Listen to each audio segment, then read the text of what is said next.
അത് നമ്മളെന്തായാലും ചോദിക്കുമല്ലോ, കൂടുതൽ സീറ്റ് ചോദിക്കും. മത്സരരംഗത്തുണ്ടല്ലോ, എപ്പോഴും ഉണ്ടല്ലോ, റെഡിയാണല്ലോ, കുഴപ്പമൊന്നുമില്ല. ഇപ്പം അത്രയ്ക്ക് വയസ്സായില്ലല്ലോ, നിവൃത്തി ഇല്ലാത്തതുകൊണ്ട് അവർക്ക് മുന്നേറി മാറിയത്.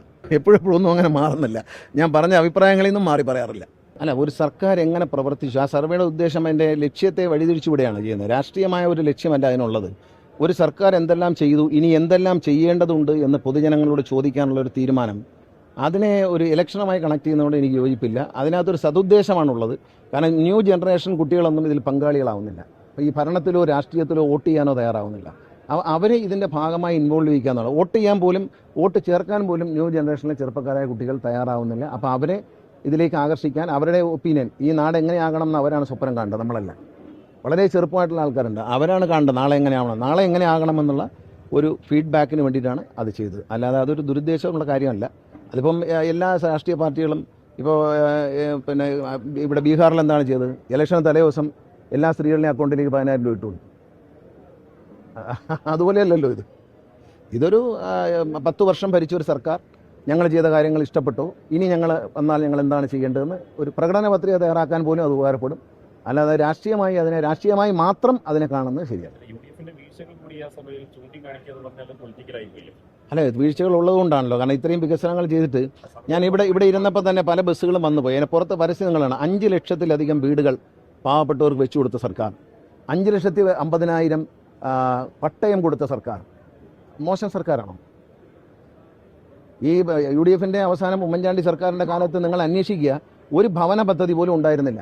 ഈ ലൈഫ് എന്ന പദ്ധതി കൊണ്ടുവരുന്നത് 1ാം പിണറായി സർക്കാരാണ്. അതിനു മുമ്പ് യാതൊരുവിധ കേന്ദ്ര ഗവൺമെൻറ് കൊടുക്കുന്ന പിന്നെ പ്രധാനമന്ത്രി ഇടപാടായിട്ട് കൊടുക്കുന്ന വീടുകളാണ് വെച്ചിരുന്നത്. അത് SC ST വിഭാഗത്തിൽപ്പെട്ടവർക്കാണ് കൂടുതലും കൂടി, ജനറൽ വിഭാഗത്തിന് വളരെ കുറവായിരുന്നു. അങ്ങനെ തുച്ഛമായ നമ്പർ വീടുകളാണ്. മുനീറായിരുന്നു അന്ന് പഞ്ചായത്തിൻ്റെ മന്ത്രി. അദ്ദേഹം പലപ്പോഴും നിർബന്ധിക്കാറുണ്ടായിരുന്നു. ഞാനും അദ്ദേഹം പറയുന്നുണ്ട് വീട് വെച്ച് കൊടുക്കണം. അതുപോലെ തന്നെ അതിന് മുമ്പിരുന്ന സർക്കാരിൻ്റെ കാലത്ത് തുടങ്ങി വെച്ച വീടുകൾ തീർക്കാൻ പോലും ഉമ്മൻചാണ്ടി സർക്കാർ തയ്യാറായില്ല. അങ്ങനെ ഒരു സമരം ഉണ്ടായിരുന്നു, അത് മറക്കരുത്. VSൻ്റെ സർക്കാർ അവസാനിച്ചപ്പോൾ വീടുകൾ തറ കെട്ടിയിട്ടിരുന്നു, അതിൻ്റെ ഫിനിഷിങ്ങിന് പൈസ കൊടുക്കാൻ പറഞ്ഞു. അതാ സർക്കാർ, UDF സർക്കാർ കൊടുത്തില്ല. മാത്രമല്ല അതിനെ തുടർന്ന്, അത് കൊടുത്തില്ലെന്ന് മാത്രമല്ല, അതിനെ തുടർന്ന് ഒരു ഭവന പദ്ധതി 5 വർഷവും ഉണ്ടായിരുന്നില്ല. തർക്കിക്കാമോ VD സതീശന്? അല്ലെങ്കിൽ ആർക്കെങ്കിലും തർക്കിക്കാമോ? ഞാൻ പറയുന്നു ഇല്ലായിരുന്നു. ഞാൻ ആ മന്ത്രിസഭയിൽ ഉണ്ടായിരുന്ന ആളല്ലേ. അന്ന് ഞങ്ങൾ നിർബന്ധമായി, ഞാനും മുനീറും നിർബന്ധമായി പറയുമായിരുന്നു ഭവന പദ്ധതി വേണം. ആരും ചെയ്തുകൊണ്ടില്ല.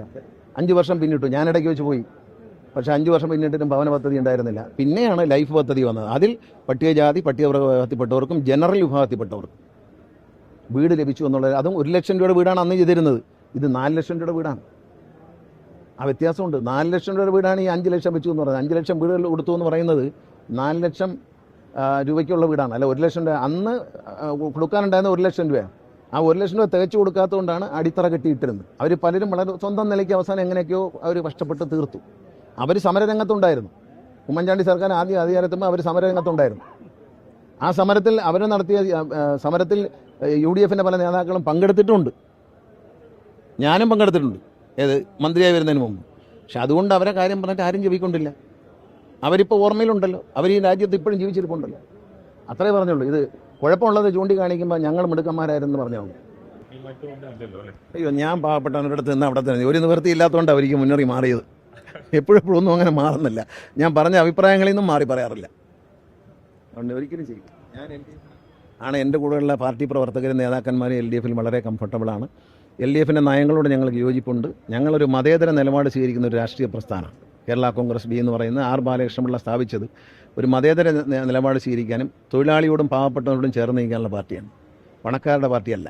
അതുകൊണ്ട് ഞങ്ങളെ സംബന്ധിച്ച് ഇടതുപക്ഷ സമീപനങ്ങൾ ഞങ്ങൾക്ക് വളരെ താല്പര്യമാണ്. അതുകൊണ്ട് ഞങ്ങൾ വളരെ സംതൃപ്തരാണ്. നല്ലൊരു ഗവൺമെൻറ്റിൽ പങ്കാളിയാകാൻ കഴിഞ്ഞതിൽ സന്തോഷമുണ്ട്. ഞാൻ പറഞ്ഞില്ല, KSRTC വളർന്നു എന്ന് പറയുമ്പോൾ അതിൽ പ്രധാനപ്പെട്ട റോള് ബഹുമാനപ്പെട്ട മുഖ്യമന്ത്രിക്കാണ്. എനിക്കെല്ലാ സ്വാതന്ത്ര്യവും അദ്ദേഹം തരും. ഞാൻ പറയുന്ന കാര്യങ്ങളെല്ലാം അദ്ദേഹം നടത്തി തരാറുണ്ട്. മുഖ്യമന്ത്രി എന്ന നിലയിൽ ധനകാര്യ വകുപ്പുമായിട്ടൊക്കെ സംസാരിക്കുമ്പോൾ പലപ്പോഴും അദ്ദേഹമാണ് കാര്യങ്ങൾ നടത്തി തരുന്നത്. അപ്പോൾ അദ്ദേഹം അത് ചെയ്തു തരുന്നു. മാത്രമല്ല, എന്നോട് ആരെന്ത് പറഞ്ഞാലും നിങ്ങളുടെ മന്ത്രിയോട് സംസാരിക്കുമെന്ന് പറയും. ഇപ്പോൾ ഞാൻ പല ആശയങ്ങളും അദ്ദേഹത്തോട് ചോദിക്കുമ്പോൾ അദ്ദേഹം പറയും നിങ്ങളുടെ ഇഷ്ടം പോലെ ചെയ്തോളൂ, കുഴപ്പമില്ല, നടക്കട്ടെ എന്ന് പറയും. അത്രയും ഒരു സ്നേഹത്തോടുള്ള സമീപനമാണ് ഈ വിജയത്തിൻ്റെ പുറകിലുള്ള ഏറ്റവും വലിയ രഹസ്യം. എനിക്ക് സ്വാതന്ത്ര്യമില്ലെങ്കിൽ ഇതൊന്നും ചെയ്യാൻ പറ്റില്ല. അത് നമ്മളെന്തായാലും ചോദിക്കുമല്ലോ, കൂടുതൽ സീറ്റ് ചോദിക്കും. പിന്നെ മത്സരരംഗത്തുണ്ടല്ലോ, എപ്പോഴും ഉണ്ടല്ലോ, റെഡിയാണല്ലോ, കുഴപ്പമൊന്നുമില്ല. അത്രയ്ക്ക് വയസ്സായില്ലല്ലോ. ലോകത്തെവിടെയായാലും ഏത് സമയത്തും 24 വാർത്തകളും ഓഗ്മെന്റഡ് റിയാലിറ്റി പാക്കേജുകളും എക്സ്പ്ലെയിനറുകളും വിശദമായി കാണാൻ ഞങ്ങളുടെ യൂട്യൂബ് ചാനൽ നിങ്ങൾക്ക് സബ്സ്ക്രൈബ് ചെയ്യാം.